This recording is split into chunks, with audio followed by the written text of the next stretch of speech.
physiological driving through repeated chanting, and then the ordinary boundaries of culture and of body dissolve into a much larger realm, the imagination.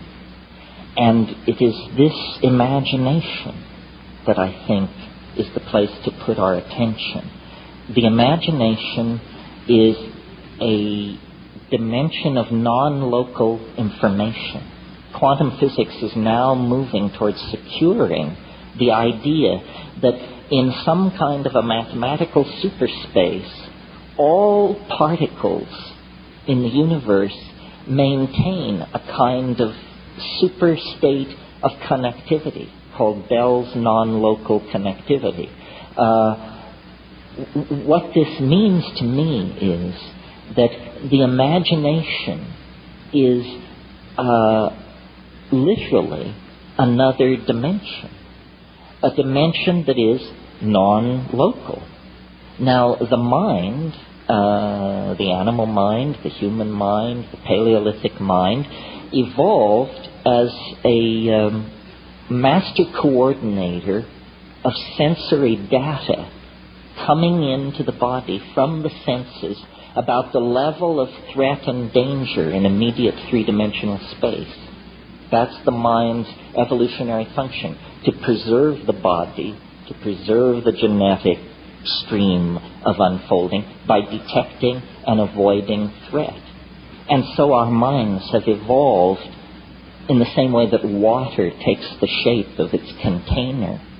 Our minds have evolved to take the shape of three-dimensional space and time under cultural and environmental pressure. Well, we've paid a huge price for this. It probably also has ensured that we're here this afternoon to discuss it. But it's been a long time since the instantaneous reflex to bash the brains out of anything moving near you that's unfamiliar has served us well. You know, I mean, that got old 12,000 years ago. The entire enterprise of civilization has been about something else.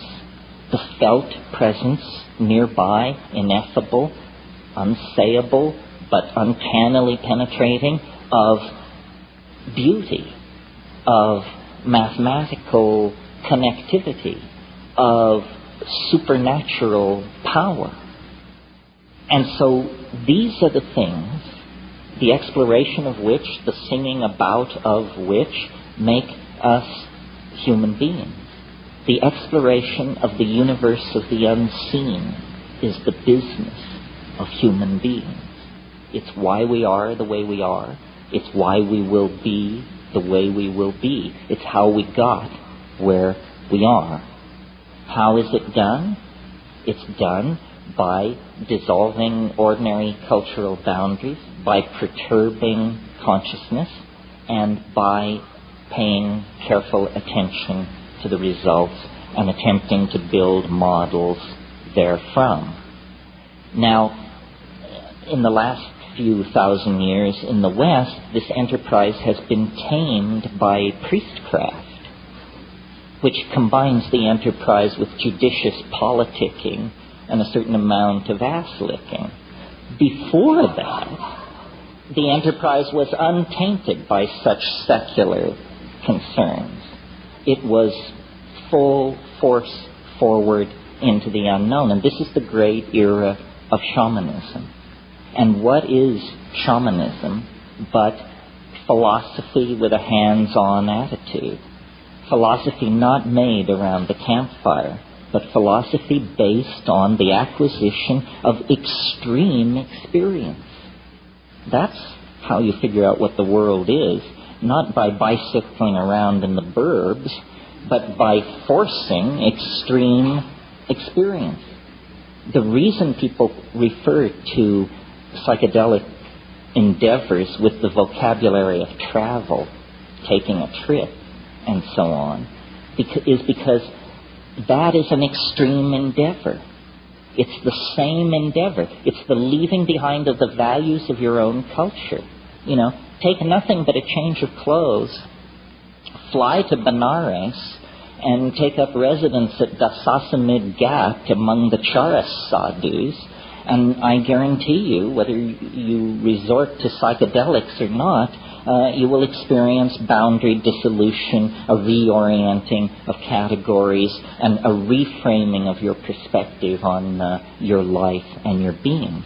So extreme experience is the necessary key. This is true in all forms of endeavor. I mean, if you want to understand the atom, you have to smash it.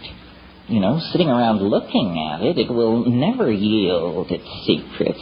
You have to smash that sucker to bits and then collect the pieces and then examine exactly how it all came apart. In the same way, and without going too far afield for the pun, we must smash ordinary consciousness, get smashed, and then look at the pieces flying in all directions and say, gee, I didn't know minds could do that. They can't in the workaday rote of, living inside the little boxes of positivism and constipated behaviorism and all the rest of it. So extreme experiences. But, you don't want these experiences to be too extreme, or you will sever the connectivity among the various subsystems, and then we'll have to bury you. And this is always a huge strain on those left behind. So there is a practical element here, which is, okay, so we want to have extreme experiences, but we don't want to have such extreme experiences that we don't live to tell the tale. We want control to some degree over these experiences. Well, this is where the incredible thoroughness of our human ancestors comes to our aid. Throughout time and space on this planet, the tribal societies that preceded us made it their business to discover, catalog, and learn to manipulate plants in the environment as the carriers, as the sources of chemical compounds in the environment, which would work extraordinary transformations on consciousness without physical harm, without physiological damage to the organism. And of all the many techniques, ordeal, abandonment in the wilderness, sexual abstinence, hanging by your pectoral muscles from hooks in the sun for days, all of these sorts of things. Of all of these methods, psychedelic plants and their judicious use is arguably the most effective, the most effective and the least invasive and the most likely to produce negative long-term consequences.